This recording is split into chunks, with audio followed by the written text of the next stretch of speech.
En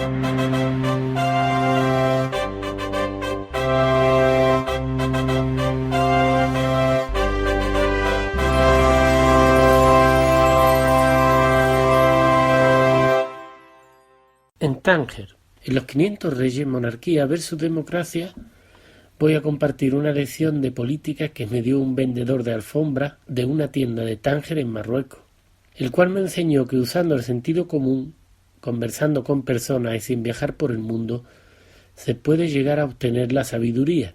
Lo que más me gustó de la ciudad de Tánger es que, al menos al centro, todavía no ha llegado la modernidad y en su mercado aún se pueden comer alimentos frescos y naturales. Acostumbrado a la comida de supermercado de los países del primer mundo, que además de venir empaquetada o congelada, sabe a plástico y es insípida, los sabores de Marruecos me parecieron espectaculares y me recordaron mucho mi infancia, cuando los alimentos en España tenían un sabor exquisito. Otra cosa que me gustó fue que los campesinos humildes vendían sus productos en la calle y a sus indígenas, que así les llaman, se les permitía comerciar libremente. En España, un humilde campesino no podría vender sus productos del huerto como hacen estos marroquíes, porque si intentara hacerlo legalmente, los impuestos y los requisitos del gobierno se lo impedirían. Y si intentara hacerlo ilegalmente, la policía podría perseguirlo por vender una docena de huevos. En el artículo Los agentes imperiales de mi blog Diario de un Observador puedes tomar conciencia de esta realidad. Los gatos. Algo maravilloso de Tánger es que su centro está lleno de gatos. Gracias a Dios, la moda europea de rescatar a los gatos, capturándolos, esterilizándolos y dándolos en adopción todavía no ha llegado, y por eso uno puede pasear acariciando gatos en cada esquina. Una tarde, mientras paseamos por el centro, nos encontramos con unos gatitos que esperan frente al negocio de un sonriente pescadero que, después de cerrar su negocio, sale a echarle los restos del pescado a los animales. Es muy divertido ver cómo los gatos, que saben los horarios de cierre de la pescadería, comienzan a aparecer pocos minutos antes de que el señor cierre las puertas y se sientan en las escaleras esperando su alimento. Debido a la ignorancia que despliegan los científicos que rigen nuestro mundo occidental hoy, recientemente muchos medios de prensa importantes publicaron unos estudios terribles que decían que los gatos eran enemigos de especies en extinción. La prueba de que este estudio es completamente falso está en Tánger, ya que en la ciudad, a pesar de que hay muchísimos gatos, se ve mucha vida. Hay grandes bandadas de aves marinas y también se ven muchas palomas, gorriones, salamanquesas, lagartijas. Esta es otra prueba más de que los científicos mienten o están equivocados. Y eso es fácil de comprobar porque este estudio siniestro que publicó la prensa culpando a los gatos fue seguramente una cortina de humo para evitar que las personas hablen de las verdaderas razones de la extinción de las especies, que son el abuso de agroquímicos en los cultivos intensivos, los atropellos de las carreteras, las fumigaciones de geoingeniería, la contaminación de las ciudades, la deforestación y el uso de herbicidas, una práctica que deja sin alimento y sin agua a los animales, y además de otras nuevas y terribles invenciones científicas que parecieran estar todas empeñadas en cumplir el sueño científico de acabar con las especies y destruir el planeta. Entre estos nuevos inventos pues estarían las antenas telefónicas y estarían también estas maquinitas infernales que han puesto obligatoriamente en los locales de España, donde una maquinita fríe literalmente a todos los insectos que se acercan. A esta altura, muchas personas ya han comprendido que en la prensa, a la cual pertenecí, cualquier parecido con la realidad últimamente es pura coincidencia, y que no son precisamente ni el sentido común ni la realidad lo que se puede ver en sus páginas, salvo honrosas excepciones. Que los medios de comunicación y las televisiones se encuentren en una grave crisis de credibilidad y que estén necesitando muchas ser subvencionadas por los gobiernos, que haya tantos cientos de periódicos quebrados o a punto de quebrar no es casualidad, ni tampoco culpa de la gente, ni de las noticias falsas. La prensa se lo está ganando a pulso. La bruja.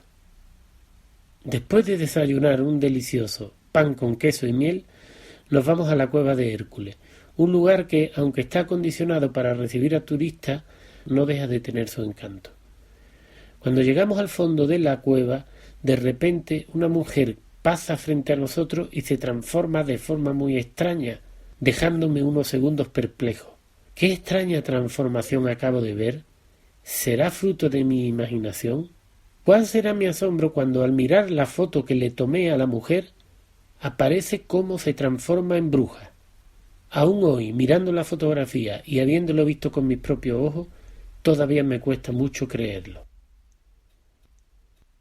Al final, pareciera que mi abuela va a tener razón, y de que vuelan, vuelan. Durante más de 17 años tomando fotografías, casi a diario, he encontrado cosas extrañas, pero creo que esta fotografía de la bruja de la cueva de Hércules es la imagen más extraña que he tomado en mi vida. La hora del té. La anécdota que le da título a esta historia, Los 500 Reyes, me sucederá en una tienda de artesanías, alfombras y ropa, en la que entro con la intención de comprar algunos regalos para llevarlos a México. Cuando me pruebo una vestimenta de tuareg, siento una envidia sana de las personas que, alejadas de nuestra ciudad de expresión y de nuestro mundo occidental, que ya hoy podemos reconocer es un gran hermano, un mundo feliz, todavía pueden disfrutar del contacto con la naturaleza y tienen el desierto como hogar y el cielo como techo. Los vendedores del centro de Tánger tienen la maravillosa costumbre de que cuando llega un cliente lo invitan a sentarse en un cómodo espacio que hay en la tienda, le sirven un té y entablan con él una conversación. Y esta costumbre, aunque obviamente tenga una intención comercial, también es una tradición que permite una interacción humana entre el comprador y el vendedor. A diario, los vendedores marroquíes conversan con viajeros y visitantes de muchos países y lugares diferentes, escuchan historias de lugares lejanos y además de aprender idiomas, adquieren conocimientos de muchas materias como la economía, la política, la cultura o las costumbres de otros países. A diferencia del ciudadano europeo que recibe la información y basa sus ideas en lo que lee en la prensa, ve en una pantalla de televisión, lee en los estudios científicos o lo que le cuentan los discursos políticos, este marroquí usa mucho más su propio criterio y saca sus propias conclusiones, no basándose en ningún medio masivo de información, sino en las miles de conversaciones que sostiene en esta tienda con gente de todo el mundo. Quizás sea por esto, por lo que el marroquí se ve mucho más apegado a la realidad y menos adoctrinado. Los 500 Reyes. Después de conversar un buen rato sobre diversos temas, sale el tema de la política y el señor nos cuenta que está dándose un fenómeno muy extraño. Primero, que muchos marroquíes que vivían en Europa están regresando. Y segundo, que también se ve a muchos europeos que emigran desde Europa al norte de África. Una cosa imposible de imaginar hace pocos años y que se está viendo también en algunos países de Iberoamérica. Europa caro, difícil vivir, duro, duro, amigo, triste, triste, impuestos, impuestos, muchos impuestos, nos gritaba el camarero del pequeño local en el que comimos antes de venir a la tienda. Cuando le pregunto al vendedor tangerino, sabiendo que ha hablado con tantos europeos, que cuál cree que es el principal problema que hay en Europa, el señor me dice que la mayoría de los europeos se quejan mucho de los políticos y que principalmente se quejan de que hay demasiados impuestos. Y la conclusión de este señor es que el problema de Europa se encuentra en la democracia y sus 500 reyes. ¿Pero qué querrá decir este hombre con esto de los 500 reyes? Sonriendo después de ver mi cara de asombro, el vendedor continúa diciéndome que él tiene una teoría, que mientras en Marruecos ellos solo tienen un rey, que vive muy bien, porque es el líder de su país, Nosotros los europeos tenemos a cientos o miles de reyes, y que estos reyes son nuestros políticos, porque todos mandan como reyes y muchos de ellos, la mayoría, también viven como reyes. El señor, que obviamente es monárquico, me dice que aunque el rey de Marruecos tenga muchos privilegios, a cambio les da mucha libertad, y aunque a él el gobierno no lo ayuda, apenas paga impuestos y tampoco lo molestan, por lo cual él solo depende de su labor y de su esfuerzo para prosperar. Según él, que haya tantos políticos en Europa viviendo como reyes hará que la Unión Europea sea imposible de sostener. Eso el tiempo lo dirá. Sin carreras universitarias, libros o másters, y simplemente conversando con cientos de visitantes de todos los países de Europa, este señor ha llegado a unas conclusiones que yo jamás hubiera podido imaginar. Unas conclusiones tan polémicas como interesantes. Según este hombre, la ventaja de tener un rey es que si en el país las cosas van mal, el pueblo puede señalar a este rey y si fuera necesario derrocarlo y poner a otro. Sin embargo, me cuenta este amigo marroquí que él en la democracia ve el problema de que al haber muchos políticos, el pueblo no puede saber con certeza quién es el culpable de los errores, y que por esto los políticos se aprovechan y los partidos, para librarse de sus responsabilidades, se dedican a acusar de todo a sus adversarios. Tengo que reconocer que, aunque quisiera, sería imposible rebatir sus argumentos. Rey viene del latín rex, regis, y su femenino es regina, reina. Y esta palabra viene a su vez de la raíz indoeuropea reg, que significa conducir, dirigir, llevar. La palabra rey también está emparejada con right, derecho en inglés, y rich, o rico, por lo cual puede entenderse que un rey es un líder que dirige con rectitud o por el camino recto y próspero. Mirándolo de esta manera, podríamos pensar que el amigo tangerino tuviera razón y que mantener a tantos políticos viviendo como reyes es insostenible. Sin embargo, no es oro todo lo que reluce, ya que muchos reyes europeos han demostrado a lo largo de la historia la misma corrupción, estupidez y ambición desmedida que muestran nuestros políticos de hoy. Lamentablemente, lo único que podría de verdad salvar a nuestra sociedad sería gente honrada, honesta y que buscara el bien común, cosa cada vez pareciera más difícil de encontrar.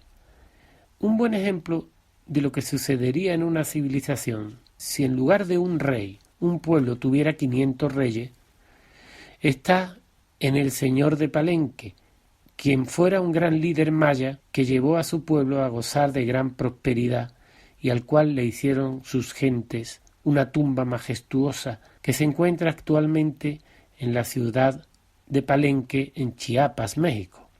¿Os imagináis si los mayas, en lugar de seguir la guía del señor de Palenque, hubieran tenido 500 señores? Es muy obvio que solo en la fabricación de 500 tumbas como la de Pacal se les hubiera ido gran parte del presupuesto.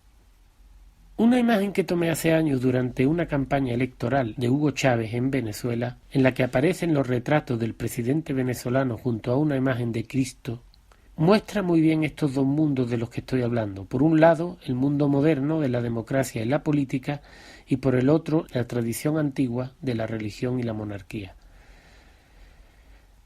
¿Tiene razón el vendedor tangerino en que la democracia es un gasto insostenible? ¿Es una realidad que el problema de Europa es que su sistema está basado en demasiados políticos y demasiada política? ¿Es cierto que la monarquía es mucho más rentable y por otro lado es mucho mejor porque en caso de que el gobierno no funcione es muy fácil derrocar al rey y poner a otro, mientras que en nuestro mundo occidental los políticos se han convertido en intocables? Durante 6 años trabajé como fotógrafo para medios de prensa internacionales en Venezuela y en esos años jamás hubiera llegado ni siquiera a plantearme las dudas que está creándome este vendedor. Todos mis principios se tambalean. Esto es lo que sucede cuando hablas con personas muy diferentes a ti, que puedes encontrar visiones del mundo completamente diferentes a las tuyas. Y en este caso, sin duda, los argumentos del amigo Tangerino son irrefutables. 500 reyes, que en realidad son muchos más, porque en la Unión Europea hay muchos miles de políticos, salen carísimos. No es ningún secreto que, como si fuera una religión, los políticos gozan de los mismos privilegios que los santos. Y por eso, igual que a los santos, a los políticos se les hacen votos, porque a los políticos se les vota. Y además, igual que a los santos, a los políticos se les cumplen promesas, porque la fe en ellos se basa también en promesas, en este caso, electorales. Pero por si te quedaban dudas de que, al menos etimológicamente, la democracia es una religión, los votos ganados con esas promesas van a unas urnas. Y es en las urnas donde, además de quemarse el incienso en las celebraciones religiosas, se echan las cenizas de los muertos. Dejando la etimología aparte, podríamos preguntarnos, ¿será cierto lo que dice este vendedor tangerino de que el gasto que supone una democracia es insostenible? En este mismo año 2019, en España hubo elecciones locales y europeas, donde se gastaron, según cifras oficiales, al menos 300 millones de euros. Si sumamos esto a que, según las cifras oficiales, cada año los 76.000 políticos que hay en España le cuestan al Estado español un total de 720 millones de euros al año, esto significaría que este año, calculando por encima y siendo muy optimista, los 500 reyes, es decir, los políticos, se gastarán en España 300 millones de euros en elecciones y 720 millones en sus gastos, lo cual es un total de 1.020 millones de euros. Si contamos que en este cálculo se quedan fuera muchos otros gastos, y sin contar tampoco que obviamente se perderá mucho dinero con la corrupción, estaríamos ante muchos millones de euros. Ahora, si se comparan los 1.020 millones de euros que gastan los políticos españoles con el presupuesto de la Casa del Rey, que son 8 millones, se comprende muy bien lo que el amigo marroquí, con toda razón, quería decir sobre los 500 reyes. Si bien haciendo estos cálculos no queda duda de que, como dice este señor tangerino, la monarquía pareciera ser una mejor opción que la democracia, de nuevo hay que reiterar que la realidad es que lo más valioso no se puede comprar con dinero, y lo más importante es la humanidad, la vergüenza y la buena voluntad, y por eso una democracia o una monarquía, aunque la monarquía pareciera ser más rentable, pueden ser igual de terribles si sus líderes o su líder se corrompen y abusan de su poder, como ya vimos en el pasado. Si en lugar de guiar a la gente por el camino recto, el de la prosperidad, la dirigen por el camino torcido y la usan para enriquecerse ellos y su familia, da igual que haya un rey o una monarquía o una democracia o un presidente. Es en la honestidad donde estaría el valor de un régimen. Cuando termine la conversación le digo al amigo tangerino que me ha convencido tanto su historia que cuando regrese a España voy a proponer que me nombren rey y que me podría llamar Chico I de España, que no suena nada mal. Siguiéndome la broma, me dice que con mi traje de tuareg me parezco mucho a los linajes de la casa real marroquí. Las bromas hacen que todo el mundo se ría a carcajadas y nosotros, después de despedirnos del amable vendedor, nos adentramos ya de noche en los callejones del centro de Tánger. Este texto, que comparte algunas de las experiencias que tuve en este mágico y maravilloso viaje a Tánger, pretende demostrar que hay una forma muy diferente de ver la monarquía a la que estamos acostumbrados y que la democracia, si se miran los números, no es tan viable como nos la venden. Y sobre todo el texto intenta mostrar que las cosas se pueden ver de forma muy diferente y que cuando hablamos con personas de culturas y religiones completamente diferentes a la nuestra puede ser muy enriquecedor, porque conversando con estas personas que piensan diferente podemos ver primero que son como nosotros y son capaces de razonar como nosotros, y segundo que lo que tú crees sagrado y bueno para otro puede ser exactamente lo contrario. Si te gustó esta historia, te invito a darle me gusta, compartir y suscribirte a mi canal.